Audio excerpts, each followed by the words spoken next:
नमस्कार विद्यार्थी मित्रांनो, मी विनोद नाईक. आपण इयत्ता 9वीचा 8वा पाठ पाहत आहोत, उपयुक्त व उपद्रवी सूक्ष्मजीव. याच्यामध्ये आपण याच्यापूर्वी 3 सेशन पाहिलेले आहेत. त्याच्यामध्ये लॅक्टोबॅसिली म्हणजे दुधामध्ये दुधाचं रूपांतर दह्यामध्ये कसं करतात त्याच्याविषयी आपण पाहिलं. त्याचप्रमाणे आपण असं बघितलं की सहजीवन म्हणजे काय, म्हणजे रायझोबियम जे मुळांच्या गाठीमध्ये आढळतात ते कशा प्रकारे नायट्रोजन फिक्स करतात आणि वनस्पतीपासून त्यांना आपलं कार्बोहायड्रेटचे अन्न मिळतं, म्हणजे ते एकमेकांच्या सिम्बायोसिस मध्ये म्हणजेच सहजीवनामध्ये कशा प्रकारे राहतात याच्याविषयी आपण आधीच्या सेशन मध्ये पाहिलेलं आहे. त्याचप्रमाणे अलेक्झांडर फ्लेमिंग या प्राध्यापकांनी कशा प्रकारे पेनिसिलिनचा शोध लावला आणि त्याच्यामध्ये फार मोठी उत्क्रांती मेडिकल फील्डमध्ये झालेली आहे याच्याविषयी आपण आधीच्या सेशन मध्ये पाहिलेलं आहे.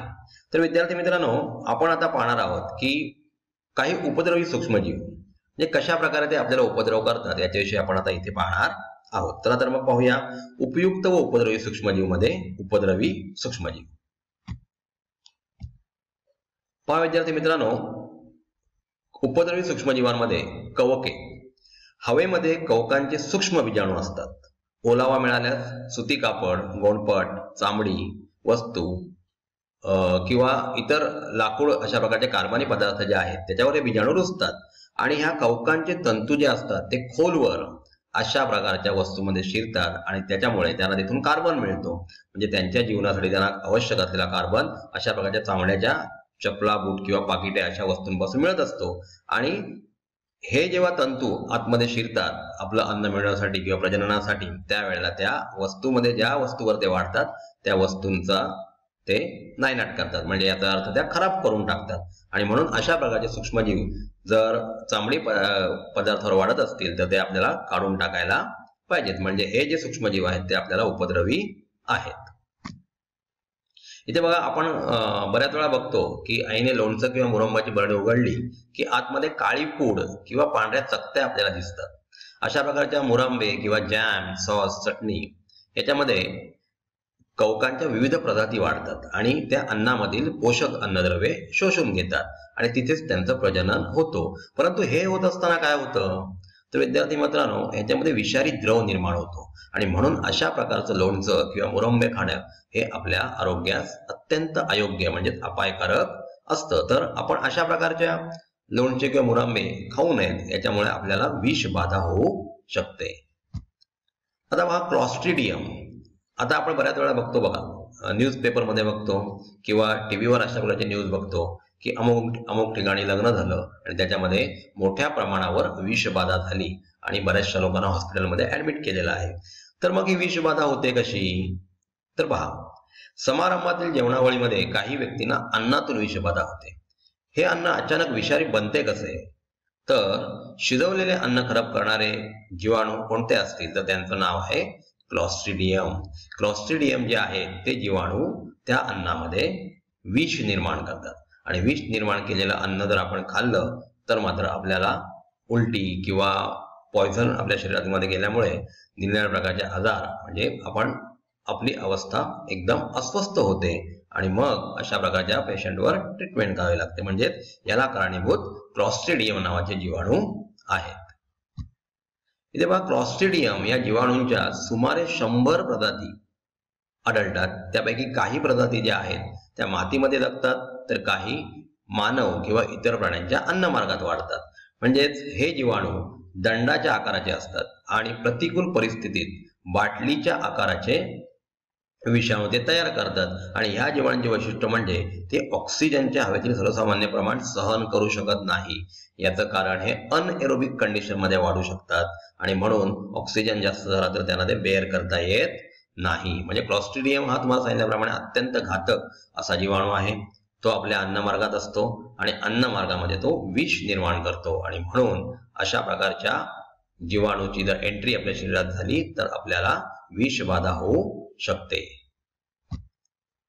आता बघा, आपल्या स्क्रीनवर क्लॉस्ट्रिडियमच्या काही प्रजाती दिसत आहेत. क्लॉस्ट्रिडियम टिटॅनी, नंतर क्लॉस्ट्रिडियम परफिंजन्स, क्लॉस्ट्रिडियम बोट्युलिनम किंवा क्लॉस्ट्रिडियम डिफिसाइल हे अशा प्रकारचे जीवाणू आहेत. त्यांच्या वेगवेगळ्या प्रजाती आपल्याला आढळतात. तुम्हाला सांगितल्या त्याप्रमाणे 100 प्रजाती जवळजवळ या क्लॉस्ट्रिडियमच्या आढळतात. इथे पहा इतर रोगकारक सूक्ष्मजीव म्हणजे अदर जे हार्मफुल आपल्याला ऑर्गॅनिझम आहेत ते रोग उत्पन्न करतात. त्याच्यामध्ये आपण बघूया आपल्याला फक्त क्लॉस्ट्रिडियममुळेच काही आजार होतात का इतर अनेक प्रकारचे जीवाणू, विषाणू व कवक हे सूक्ष्मजीव अनेक मानवी रोगांसाठी कारणीभूत आहेत का? तर हो. अशा प्रकारचे विषाणू आपण आत्ताच बघतोय की कोरोना नावाचा विषाणू जो आहे त्यांनी पूर्ण जगभरात थैमान घातलेला आहे आणि तो आपल्याला खूप अपायकारक आहे. म्हणजेच जीवाणूंमुळेच नव्हे तर इतर सुद्धा विषाणू, कवक यांच्यामुळे सुद्धा आजार निर्माण होऊ शकतात. आता हे बघा जे विषाणू वगैरे जे आहेत ते जीवाणूपेक्षा आकाराने लहान असणाऱ्या फक्त सजीव पेशीत वाढतात व प्रजनन करणाऱ्या विषाणूंबद्दल आपल्याला माहित आहेच. आता आपण बघूया ते आपल्याला कशा प्रकारे त्रासदायक आहेत. आपण याच्यापूर्वी बघा अँटीबायोटिक्स बद्दल बघितलं होतं. अँटीबायोटिक्स हे फक्त आणि फक्त जीवाणूंच्या विरुद्धच वापरता येतात, ते विषाणूंच्या विरुद्ध वापरता येत नाहीत. इथे पहा मांसाची नासाडी बॅसिलस जीवाणूमुळे होते असे मानले जात होते. मात्र व्हान आर्मेंजेम यांनी क्लॉस्ट्रिडियम बोट्युलिनम ज्याचं पिक्चर आपण आधीच्या स्लाइडमध्ये बघितलेलं आहे हे विनॉक्सी जीवाणू यास कारणीभूत असल्याचे दाखवून दिले. आता विनॉक्सी म्हणजे ऑक्सिजन शिवाय वाढणारे म्हणजे अनएरोबिक जे असतात जीवाणू, यांच्यामुळे मांसाची नासाडी होते असं यांनी आर्मेंजेम यांनी सिद्ध केलं. इदा बेंगस्टन यांनी शिकागो विद्यापीठातून सूक्ष्म जीवशास्त्राचे उच्च शिक्षण घेतले. गॅस गँग्रीन ज्याच्यामुळे होते ते विष व त्याविरुद्ध उपयुक्त प्रतिविष म्हणजे अँटीटॉक्सिन यावरील इदा बेंगस्टन यांचे संशोधन कार्य उल्लेखनीय आहे. टायफस या घातक रोगाच्या संशोधनादरम्यान त्यांना स्वतःला त्या रोगाची बाधा झाली. लक्षात घ्या, इदा बेंगस्टन जे आहेत ते जेव्हा टायफस या घातक रोगाचं संशोधन करत होते त्यावेळेस त्यांना स्वतःला त्या रोगाची बाधा झाली, पण त्यांनी त्यावर मात करून संशोधन सुरूच ठेवले. त्यांच्या या कार्याबद्दल त्यांना 1947 टायफस मेडल प्रदान करण्यात आले. तर कोण हे सायंटिस्ट? त्यांचं नाव आहे इदा बेंगस्टन. इथे पहा रोग प्रसार व प्रतिबंध. याच्यामध्ये काही रोगांची नावं आहेत आणि त्याला कारक कोण आहे, विषाणू आहे की जीवाणू आहे त्याच्याबद्दल सांगितलेलं आहे किंवा अधिजीव आहे. प्रसार कशामुळे होतो किंवा प्रतिबंध काय. एड्स हा जो रोग आहे तो विषाणूमुळे होतो, म्हणजेच ह्युमन इम्युनो व्हायरस जो आहे. एड्स म्हणजेच काय तर इम्युनो इफिशियन्सी सिंड्रोम जो आपण बघितलेला आहे. तर एड्स झालेल्या व्यक्तीच्या शरीरातील रक्त, वीर्य किंवा आईचे दूध यांच्यामुळे त्यांचा प्रसार होतो. आता प्रतिबंध कसं करावं तर इंजेक्शन व सुया पुन्हा पुन्हा न वापरणे, सुरक्षित लैंगिक संबंध ठेवणे. लक्षात घ्या विद्यार्थी मित्रांनो, आफ्रिकेमध्ये सर्वात पहिली याची प्रजाती आढळली. सुरक्षित म्हणजेच लैंगिक संबंध न ठेवल्यामुळे म्हणजे असुरक्षित लैंगिक संबंध ठेवल्यामुळे अशा प्रकारच्या एड्सच्या विषाणूंची सगळीकडे लागण झाली होती, म्हणजेच प्रसार झाला होता. आता कावीळ म्हणजे जॉन्डिस बघा, हा विषाणूमुळे होणारा आजार आहे. दूषित पाणी किंवा अन्नामधून याचा प्रसार होतो. प्रतिबंध काय आहे तर स्वच्छ गाळलेले पाणी, अन्न झाकून ठेवणे हे याच्यामधला प्रतिबंधात्मक उपाय आहे. इन्फ्लुएन्झा म्हणजे कोण तर विद्यार्थी मित्रांनो हा सुद्धा विषाणूंमुळे होतो. रोग्याशी संपर्क आला तर हा मात्र आपल्याला होऊ शकतो. म्हणजे अशा प्रकारच्या रोग्याशी ज्यांना हा इन्फ्लुएन्झा झालेला आहे त्यांच्याशी संपर्क टाळणे आणि स्वच्छता राखणे हे खूप महत्वाचं आहे. गोवर किंवा कांजिण्यांबद्दल आपण बघतोय की विषाणू आपण रोग्यांशी संपर्कामुळे होऊ शकतो. त्यामुळे याच्यासाठी प्रतिबंध म्हणजे निर्जंतुक पाणी, स्वच्छ अन्न किंवा लसीकरण करणे हे त्याच्यावरचे प्रतिबंधात्मक उपाय आहेत. आता हा बर्ड फ्लू H7N9 किंवा स्वाईन फ्लू H1N1 या आजाराने सुद्धा मध्ये आपल्या इथे भारतामध्ये थैमान घातलं होतं. हा आजार विषाणूंमुळे होतो. रोगी पक्षी किंवा प्राणी यांच्यामुळे त्याचा प्रसार होतोय हे आपण बघितलेलं आहे. त्यामुळे स्वच्छता व योग्य शिजवलेले मांस.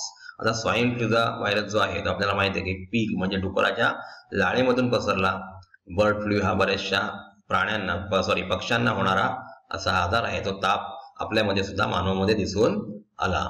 डेंगी ताप किंवा डेंग्यू. लक्षात घ्या, डेंग्यूचे जे मच्छर आहेत म्हणजे मॉस्किटोज आहेत ते स्वच्छ पाण्यामध्ये वाढतात आणि त्याच्यामुळे एसीच्या खाली जमणारं स्वच्छ पाणी किंवा पावसाळ्यामध्ये टायर मध्ये जमणारं स्वच्छ पाणी आपण निर्जंतुक करून घेतलं पाहिजे. कारण हा जो आजार आहे तो डासांचा दंश याच्यामुळे होतो. तुम्हाला माहितच आहे. प्रतिबंध काय तर परिसराची स्वच्छता, पाणी साठवून न देणे हा अत्यंत महत्वाचा उपाय याच्यामध्ये आपण करू शकतो. डासांवर नियंत्रण ठेवून याचा आपण प्रतिबंध करू शकतो. त्यानंतर न्यूमोनिया हा जीवाणूंमुळे होणारा आजार आहे. आणि त्याच्यानंतर रोग्याकडून हवेत येणारे सूक्ष्म थेंब जे आहेत, शिंकल्यानंतर किंवा खोकल्यानंतर जे थेंब आपल्या तोंडातून बाहेर पडतात त्याच्यातून याचा प्रसार होऊ शकतो. लसीकरण करणं म्हणजे व्हॅक्सिनेशन आणि रोग्यापासून दूर राहणं हे याच्यामध्ये प्रतिबंधात्मक उपाय म्हणून केले जातात. कुष्ठरोग आपल्याला माहितीच आहे, हा जीवाणूंमुळे होतो आणि प्रसार रोग्याशी दीर्घकाळ सानिध्यात जर आलो आपण तर अशा प्रकारचा आपल्याला सुद्धा आजार होऊ शकतो. म्हणून अशा प्रकारच्या रोग्याशी संपर्क टाळला पाहिजे. कॉलरा जीवाणूंमुळे होतो. दूषित अन्न आणि पाणी यांच्यातून त्याचा प्रसार होतो. स्वच्छ अन्न व पाणी पिणं हा त्याच्यावरचा प्रतिबंधात्मक उपाय आहे. त्यानंतर हिवताप बघा, मलेरिया एनाफिलस डासाची मादी चावली त्याच्यामुळे अशा प्रकारचा हिवताप होतो. आदिजीवांमुळे हा आजार पसरतो, म्हणजेच कारक त्याला कोणाचे तर आदिजीव आहेत. प्रसार कशामुळे होतो? डासांचा दोष किंवा अस्वच्छ परिसर याच्यामुळे अशा प्रकारचे डास वाढू शकतात आणि आपल्याला हिवताप होऊ शकतो. प्रतिबंध कसा आहे बघा, परिसराची स्वच्छता, पाणी साठवून देणे, डासांवर नियंत्रण ठेवणे.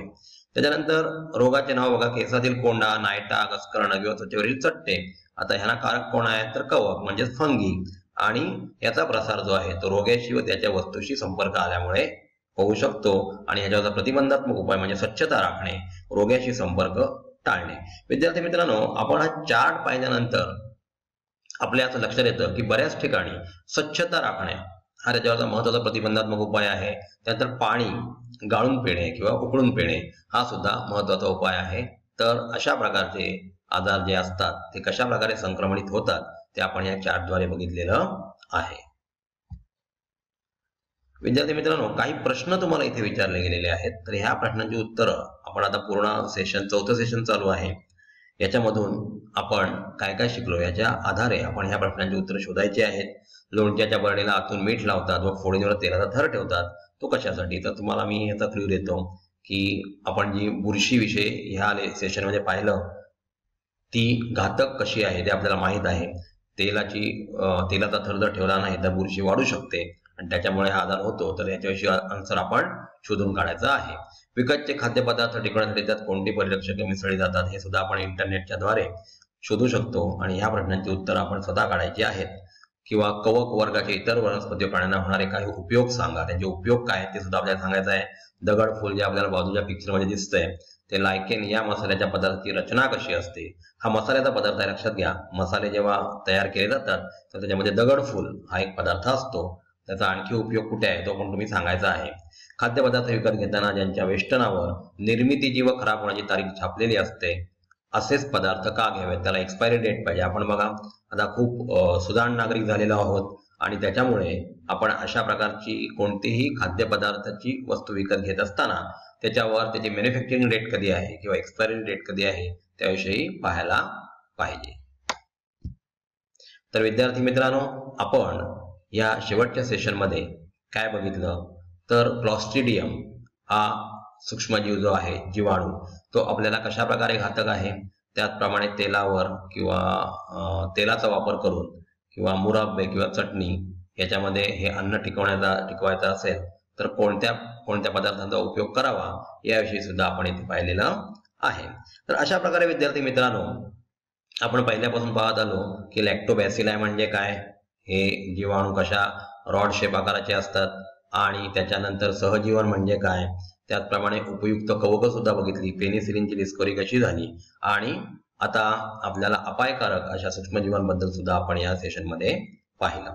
तर विद्यार्थी मित्रांनो, आपल्याला अशा प्रकारच्या पाठांची जर उजळणी करायची असेल जस्ट काही पॉइंट्स जे असतात ते आपल्या वहीवर लिहून घ्या आणि त्याच्यानंतर 1 बाय 1 जो पॉइंट आपण वाचताना लक्षात येतं की तिथे कोणत्या प्रकारचे उपाय किंवा अपाय आपल्याला त्या